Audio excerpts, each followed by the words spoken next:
Alright, so the three ethical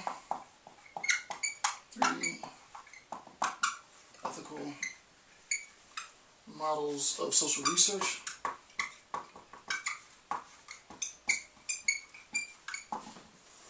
Alright, so the three ethical models of social research. I'm going to go through and talk about these models. And again, I'm not saying that these models are in any sense exhaustive. The models and the discussion of these models as the three ethical models comes out of the book Ethics in Qualitative Research. So again, not exhaustive, not a total discourse, just an idea to get your palate wet. Of the three models, we're going to make a distinction between two subsets, right? A universal approach and a contextual approach. So the first are the universal perspectives, right?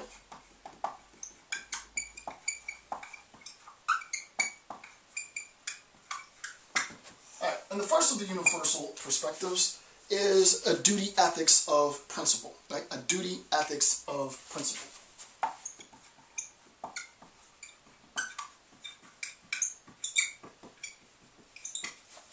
Okay. With respect to a duty ethics of principle, it is known as, the technical term for this is a deontological ethical model, right? And this is basically a duty-based model.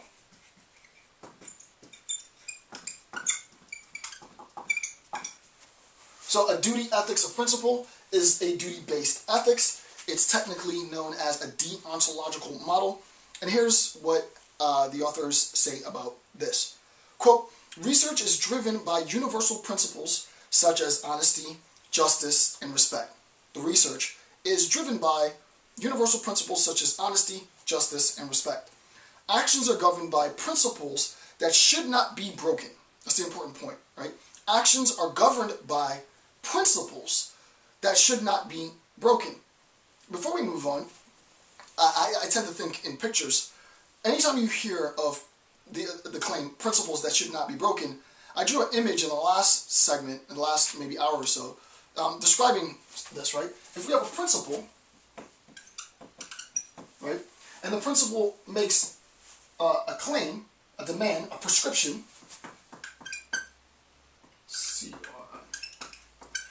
makes a prescription, right? You ought to, you should. S-H-O-U-L-E.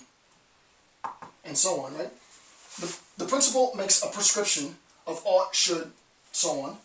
We recognize that the distinction is between the is, what is the case, as I said before, and what ought to be the case, right? This is the realm of ethics. Right? What is the case, what ought to be the case? Well, the principle makes the prescription what you ought to do. Now, what the deontological model is saying is that this prescription is a duty. Right? The prescription for a deontological ethic is the duty. So, for example, there is honor among thieves, right? You have a duty to recognize the rights of women, the rights of prisoners, so on. There is a duty if you have the ability to swim and there is someone drowning to jump in and save the person from drowning. There is an ethical duty. I'm not going to talk about how it's legitimized and all that now. Just real sort of obvious, simple, general stuff, right? So, insofar as we're talking about one universal perspective and it's called instantiation, the solidification of that, the manifestation of that universal principle, at least one aspect, is a deontological ethic. We recognize that the prescription, the thing that you ought to do, that you should do, is based on some duty. Okay? So, we as researcher, in our relationship with the participant, recognize that insofar as we're assessing the participant is going to have this. I mean, we could, but that's a different story. That's sort of tangential. Really, it's in our interview. I'll give you an example. You told me that you were, for example, you were a mother, right? And that your children have died. and let's say you were a refugee. I actually heard this on NPR. It's crazy. It's a perfect example. I was listening to NPR probably about 2-3 months ago, and there was a huge refugee migration because of political violence and genocide and such, and the refugees migrated in mass and left because of political violence. Mother has 2 kids. One kid was more fit than the other child and could walk on his own. The other child needed to be carried. And insofar as the child was being carried for miles and miles and miles and miles in the desert, wind and the dirt and so on, obviously it exhausted the strength of the mother. If the mother were to die, then all 3 of the children would die. I'm not making this up, right? If the mother were to die, all 3 of the children would die, right? If the mother abandoned the child who is able-bodied, then the mother would still present a risk to herself and the child that she's carrying, because she would have exhausted herself and they would have died. So the only option that the mother had was to abandon the child that she had to carry in order to save her and the able-bodied child. You can't make this up, right? Imagine you were to get an interview with this woman, and you ask her, as researcher, as participant, about her duty as mother. Can you imagine what that research would be amazing? Research would be amazing, because it would transform how we conceptualize motherhood. So I don't want you to think that the stuff that I'm throwing on the board is just stuff for the sake of talking, right? And I don't want you to think that I'm throwing this stuff on the board because it's going to help me. It's not going to help me at all. I'm throwing this on the board for you guys, right?